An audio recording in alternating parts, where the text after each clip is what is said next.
आज हम interrogative pronoun और रिलेटिव प्रोनाउन से जुड़े कुछ कंसेप्ट्स को डिस्कस करेंगे और ये देखेंगे कि कैसे एक प्रोनाउन इंटेरोगेटिव और रिलेटिव दोनों प्रोनाउन का वर्क करता है। यदि आप इस चैनल पर पहली बार आए हैं तो मैं आपको बताना चाहूँगी कि यहाँ पर हम इंग्लिश ग्रामर और इंग्लिश वोकैबुलरी सीखते हैं।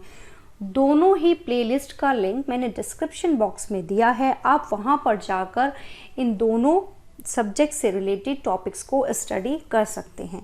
आइए अब हम अपना आज का लेक्चर स्टार्ट करते हैं। देखिए, क्वेश्चन प्रोनाउंस या फिर रिलेटिव प्रोनाउंस वो प्रोनाउन है जो कि क्वेश्चन पूछने के काम आते हैं। इसमें फर्स्ट है हु का मतलब होता है कौन।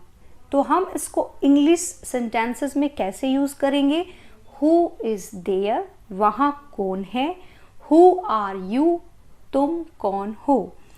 दूसरा इंटेरोगेटिव प्रोनाउन है विच, जिसका मतलब होता है कौन सा या फिर कौन सी। विच प्रोनाउन का यूज़ किया जाता है सिलेक्शन के लिए, जब बहुत सारी चॉइसेस होती हैं, बहुत सारी चीज़ें होती हैं और उनमें से हम किसी एक को सेलेक्ट करते हैं या एक के बारे में बात करते हैं, तो वहाँ पर विच इंटेरोगेटिव प्रोनाउन का यूज़ होता है। जैसे विच इज़ द हाउस, कौन सा हाउस है। नेक्स्ट क्वेश्चन प्रोनाउन आता है व्हाट। व्हाट का मतलब है क्या। तो इसको हम कैसे कहेंगे? हम कहेंगे व्हाट डू यू वांट, तुम क्या चाहते हो। हुज का मतलब होता है किसकी या फिर किसके, राइट। जैसे हुज इज दिस बुक, ये किसकी बुक है। ओके। whom मीन्स किसको। Okay. About whom are you talking हो, तुम किसके बारे में बात कर रहे हो। whoever मीन्स कोई भी, whichever कुछ भी, और whatever का मतलब भी होता है कुछ भी। ये जो लास्ट के 3 क्वेश्चन प्रोनाउंस जो मैंने आपको बताए हैं, whoever, whichever, whatever, इनको हम कंपाउंड प्रोनाउन भी कहते हैं। अब हम कुछ क्वेश्चंस की मदद से ये चेक करते हैं कि जो हमने क्वेश्चन प्रोनाउंस पढ़े हैं क्या हम उनको सेंटेंसेस में अप्लाई कर पा रहे हैं। जैसे फर्स्ट सेंटेंस है dash book do you like, तो यहाँ एक सेंस ये बनता है कि तुम कौन सी बुक पसंद करते हो। ओके। तो हम कैसे कहेंगे which book do you like, कौन सी बुक तुम पसंद करते हो। डैश टीचेज यू संस्कृत, तुम्हें संस्कृत कौन पढ़ाता है। तो हम यहाँ पर मैंने बताया कौन को हम इंग्लिश में क्या कहते हैं? हु कहते हैं। तो हम सेंटेंस में कैसे बोलेंगे? Who teaches you Sanskrit. Dash is your problem, इसको हम ऐसे भी सोच सकते हैं कि तुम्हारा प्रॉब्लम क्या है। ओके। तो क्या बनेगा यहाँ पर? What is your problem. अब नेक्स्ट कंसेप्ट आता है रिलेटिव प्रोनाउन का। देखिए, रिलेटिव प्रोनाउन का मतलब है कि ऐसे प्रोनाउन जो कि 2 क्लॉज या ये कहें कि 2 सेंटेंसेस के बीच में रिलेशन बनाते हैं, या यूं कहें कि उन दोनों सेंटेंसेस को कनेक्ट करते हैं। Okay.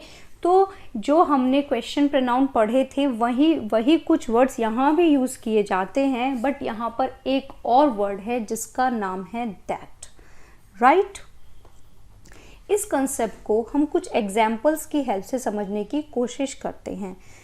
The story is about a man, the man was a friend of mine. ये स्टोरी एक आदमी के बारे में है, वो आदमी मेरा दोस्त था। तो आप देखिए यहाँ पर कि जो सेकंड सेंटेंस का द मैन है वो सेम है पहले वाले मैन का। तो यदि मैं इन दोनों सेंटेंसेस को जोड़ना चाहूँ तो मैं किस तरह से कहूँगी? मैं कहूँगी कि ये स्टोरी एक आदमी के बारे में है जो मेरा दोस्त था। तो यहाँ ये मैं कह रही हूँ कि जो मेरा दोस्त था, ये जो शब्द है ये कौन है? वो है मैन। तो इस मैन को कौन से रिलेटिव प्रोनाउन ने जोड़ा? हु ने जोड़ा।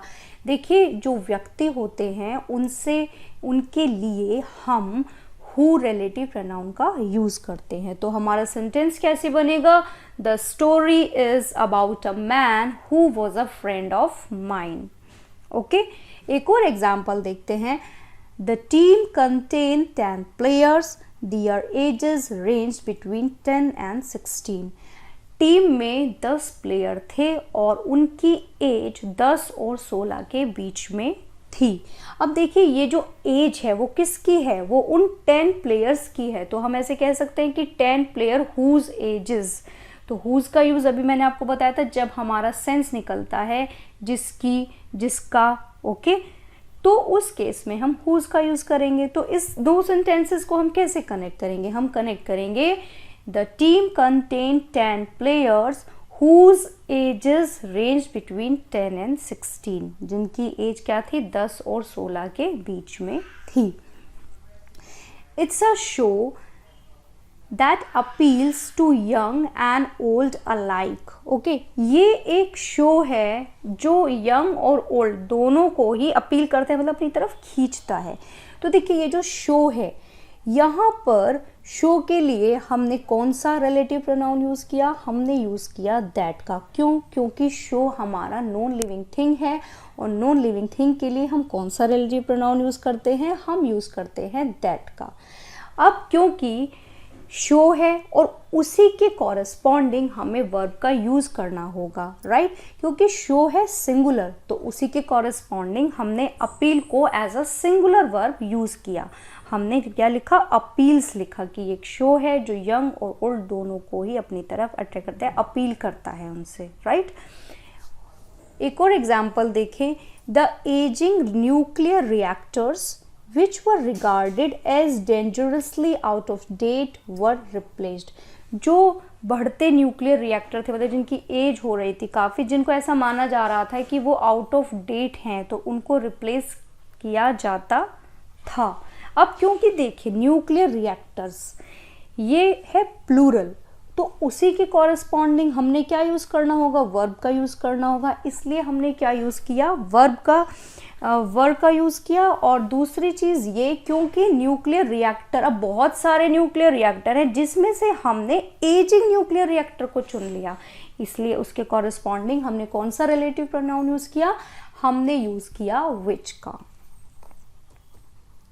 कुछ और थोड़े कंसेप्ट समझते हैं ताकि ये कंसेप्ट आपको अच्छे से क्लियर हो जाए।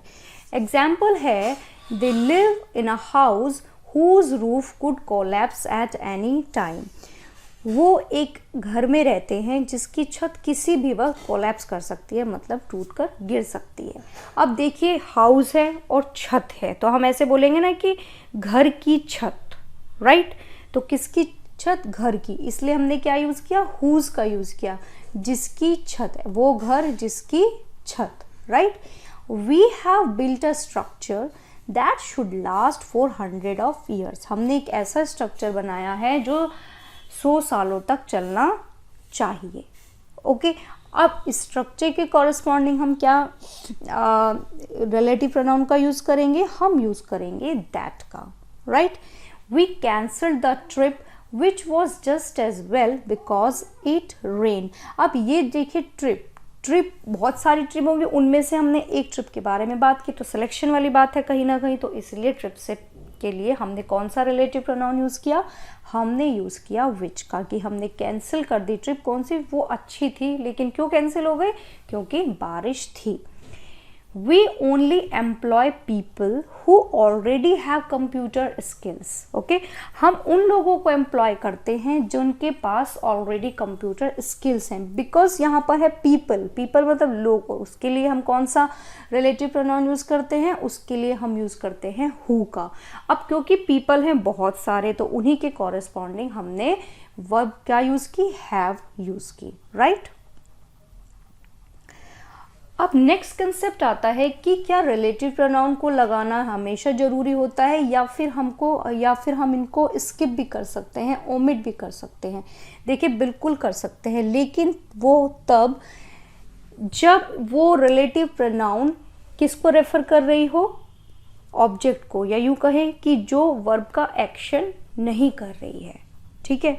इस कंसेप्ट को एग्जाम्पल से समझते हैं। Pam's the only person I can trust। पैम वो अकेला पर्सन है जिस पर मैं भरोसा कर सकता हूँ। तो देखिए यहाँ पर है ओनली पर्सन, ओके ये जो ओनली पर्सन है ये कोई एक्शन नहीं कर रहा है, ये यहाँ पर एज एन ऑब्जेक्ट का काम कर रहा है। ओके तो अगर मैं यहाँ पर रिलेटिव प्रोनाउन को लगाना चाहती तो मैं कैसे लगाती कि Pam is the only person whom I can trust। Okay लेकिन क्योंकि पर्सन कोई काम नहीं कर रहा इसलिए मैंने whom को ओमिट कर दिया और जस्ट सिंपली बोला कि Pam is the only person I can trust, right. एक और एग्जाम्पल समझें, it is a story every child will enjoy. अब यहाँ पर स्टोरी कोई एक्शन नहीं कर रहा है, तो अगर मैं चाहती तो रिलेटिव प्रोनाउन दैट का यूज़ कर सकती थी, बट मैंने उसको ओमिट कर दिया। मैंने सिर्फ सेंटेंस को कंटिन्यू कर दिया कि it is a story every child will enjoy. ये कहानी है जिसे हर बच्चा एन्जॉय करेगा। Okay similarly you are free to marry the man you love. तुम फ्री हो उस व्यक्ति से शादी करने के लिए जिससे तुम प्यार करती हो। तो क्योंकि यहाँ पर मैन एक्शन नहीं कर रहा है, आप एक्शन कर रहे हैं, इसलिए मैन के कॉरस्पॉन्डिंग जो रिलेटिव प्रोनाउन आता उसको मैंने ओमिट कर दिया।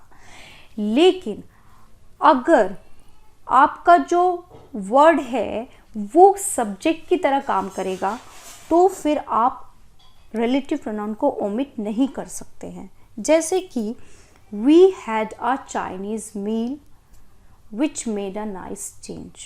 पहले सेंटेंस के लिए भले ही वो ऑब्जेक्ट का काम कर रहा हो, लेकिन आप देखें जो नेक्स्ट सेंटेंस है उसके लिए ये सब्जेक्ट का काम कर रहा है, क्योंकि इसने जो चाइनीज़ मील है इसने क्या किया, एक अच्छा चेंज बनाया, एक अच्छा बदलाव लाया।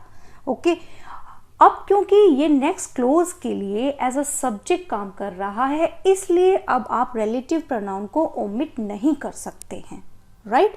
आपको इसको लगाना ही होगा। तो हमारा करेक्ट सेंटेंस कैसे बनेगा, we had a Chinese meal which made a nice change. Okay आगे देखते हैं। Finally Sanjay found the person that he was looking for. क्या हम यहाँ पर रिलेटिव प्रोनाउन को ओमिट कर सकते हैं? बिल्कुल कर सकते हैं। क्यों? क्योंकि जो द पर्सन है वो यहाँ पर एज एन ऑब्जेक्ट यूज हुआ है, वो नेक्स्ट क्लॉज के लिए सब्जेक्ट का काम नहीं कर रहा। तो आप इस सेंटेंस को सिंपली ऐसे भी कह सकते हैं कि finally Sanjay found the person he was looking for, right. मगर नेक्स्ट सेंटेंस देखिए, finally Sanjay found the person that had the keys. क्या अब दैट को ओमिट किया जा सकता है? बिल्कुल नहीं किया जा सकता। क्यों नहीं किया जा सकता? क्योंकि ये जो पर्सन है वो नेक्स्ट क्लॉज के लिए एज एन सब्जेक्ट पर काम कर रहा है। ओके कि संजय ने उस पर्सन को ढूंढ लिया था जिसके पास कीज थी। अब क्योंकि ये नेक्स्ट क्लॉज के लिए सब्जेक्ट का काम कर रहा है इसलिए अब आप दैट रिलेटिव प्रोनाउन को ओमिट नहीं कर सकते हैं। ओके अब जो भी कंसेप्ट हमने सीखे हैं हम देखते हैं कि क्या हम उनसे रिलेटेड एरर्स को ढूंढ पा रहे हैं। ओके तो अब हम कुछ प्रैक्टिस करते हैं। आइए, जैसे पहला सेंटेंस है he bought a radio what was broken. यहाँ क्या एरर है? यहाँ एरर है व्हाट रिलेटिव प्रोनाउन की। व्हाट रिलेटिव प्रोनाउन नहीं आएगा, कौन सा रिलेटिव प्रोनाउन आएगा? आएगा विच। तो करेक्ट सेंटेंस बनना चाहिए he bought a radio which was broken। okay next example है these are the papers that I was asking about them। इस सेंटेंस में क्या एरर है? देखिए आपने पहले ही पेपर्स को मेंशन कर दिया है तो अब अबाउट देम दोबारा यूज करने की जरूरत ही नहीं है कि ये वो पेपर हैं जिनके बारे में मैं पूछ रहा था। तो करेक्ट सेंटेंस क्या होना चाहिए? These are the papers that I was asking, right.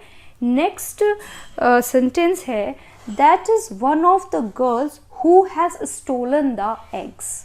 Okay मतलब वो एक उनमें से लड़की थी जिन्होंने एग्स चुराए हैं। अब क्योंकि एंटीसीडेंट हमारा प्लूरल है तो उसी के कॉरेस्पॉन्डिंग प्लूरल वर्ब आना चाहिए था, मगर उसने सिंगुलर वर्ब हैज का यूज कर दिया जो इनकरेक्ट है।